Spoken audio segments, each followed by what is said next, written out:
হাড় কাঁপানো শীতে কাঁপছে দেশ। মাত্র ২৪ ঘন্টার ব্যবধানে দেশের সর্বনিম্ন তাপমাত্রা আরও ১ ডিগ্রি সেলসিয়াস কমে গেছে।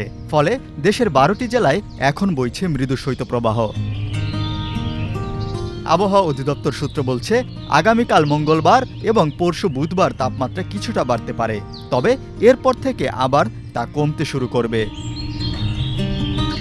আজ দেশের সর্বনিম্ন তাপমাত্রা রেকর্ড করা হয়েছে পাবনার ঈশ্বরদীতে ৮.৪ ডিগ্রি সেলসিয়াস। গতকাল দেশের সর্বনিম্ন তাপমাত্রা ছিল মৌলভীবাজারের শ্রীমঙ্গলে ৯.৫ ডিগ্রি সেলসিয়াস। আজ রাজশাহী বিভাগের ৮ জেলা এবং কুষ্টিয়া, চুয়াডাঙ্গা, যশোর ও দিনাজপুর জেলায় শৈত্যপ্রবাহ বয়ে যাচ্ছে। আবহাওয়াবিদ মোহাম্মদ তরিফুল নেওয়াজ কবির আজ সকালে প্রথম আলোকে বলেন, শৈত্যপ্রবাহের পরিধি কিছুটা বেড়েছে, তাপমাত্রা কমে গেছে, তবে আগামী ২ দিন তাপমাত্রা কিছুটা বাড়তে পারে। এরপর থেকে হয়তো তা আবার কমতে শুরু করবে। যখন কোনো এলাকায় সর্বনিম্ন তাপমাত্রা ৮.১ থেকে ১০ ডিগ্রি সেলসিয়াস থাকে, তখন তাকে মৃদু শৈত্যপ্রবাহ বলে। তাপমাত্রা ৬.১ ডিগ্রি থেকে ৮ ডিগ্রি সেলসিয়াস হলে তাকে বলা হয় মাঝারি শৈত্যপ্রবাহ।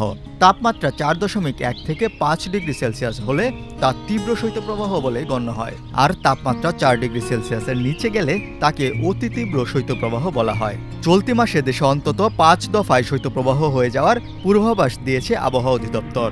এর মধ্যে একটি তীব্র শৈত্যপ্রবাহ হতে পারে।